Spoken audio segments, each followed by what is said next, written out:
heavy heart and many sad forebodings that Kate Nickleby left the city when its clocks yet wanted a quarter of an hour of 8, and threaded her way, alone, amid the noise and bustle of the streets, towards the west end of London.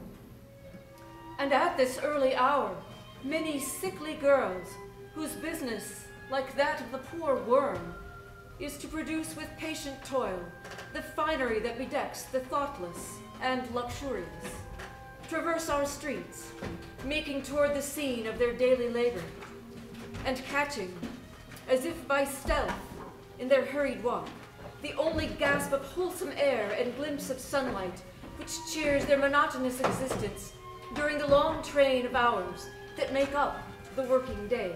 Kate saw in their unhealthy looks and feeble gait but too clear an evidence that her misgivings were not wholly groundless.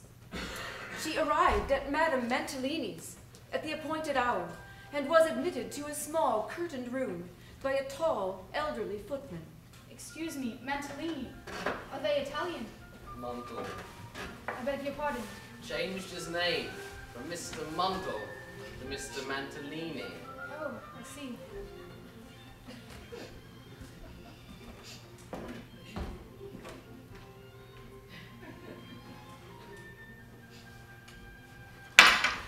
I tell you again, my soul, that if you will be odiously, damnably, outrageously jealous, you'll make yourself most horrid miserable. I am miserable! And I tell you, my fastness, that it is the prettiest little bewitching countenance that you have. But if it is out of humour, it quite spoils itself and looks very much like a hobgoblin. It's very easy to talk. Not so easy when one is eating an egg, and one is provoked into a passion by damned false accusations, Jewel. For the yolk runs down the waistcoat, and yolk of egg don't match it. Except, of course, a yellow waistcoat, which this ain't. You flirt with her all night long. No, my love. I watch you all the time. Bless the little winking eye was on me all the time. And I say to Mantalini that if you waltz with anyone with me again, I will take poison. I swear it now. Take poison? Yes. You'll take damned poison on account of Mantalini, praciousness. I will. He who could have had the hands of a dowager and 2 countesses. 1 countess. At a morning concert, saw the damnedest little fascinator in the world, and married it, and fiddlesticks to all the countesses in the world. My Mantalini. My little cherub, I'm forgiven. Well, oh well. Now, tell me, Sapphire, how are we fixed for cash? Well, there's a horse for sale at Scrubs for next to nothing. And if I can raise some discount from old Ralph Nickleby, 100 guineas down, buy some mane and legs and crest and tail, all of the damnedest beauty. And I can ride him in the park before the very chariots of the rejected countesses. My princess. My Mantalini.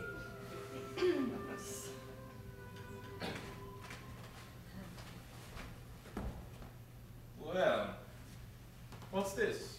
Child, who are you? I'm sent here by my uncle. I'm sent here for a situation. And, my dear, you shall have one. Mantalini. There's a letter from my uncle, Mr. Nickleby. Oh, yes. Ralph Nickleby? I'm sorry, I was left here by your footman. What a damned infernal rascal is that footman, my dear, to keep this sweet young creature waiting. Well, my dear, I must say that that's your fault. My fault, my joy. Of course. What can you expect, dearest, if you'll not correct the man? Very well, then. He shall be horsewhipped. Well, then, my dear, your uncle recommends you, and we are connected with him in commercial matters. Now, do you speak French? Yes, ma'am, I do. Yes, but do you speak it like a native? Miss Nickleby, we have 20 young women constantly employed in this establishment. Some of them damned handsome, too. Of whom I'm pleased to say Mr. Mantalini knows nothing, as he is never in their rooms, as I will not allow it. Now, ours are from 9 to 9 with extra if you're busy, for which there's little payment, and I think your wages will be in the region of 5 to 7 shillings. Is that satisfactory? Oh, yes, certainly. Damned satisfactory. You will not, Miss Nickleby, please pay attention to anything that Mr. Mantalini has to say. I will not, ma'am. So then, let me take you to the workroom now, Miss Nickleby.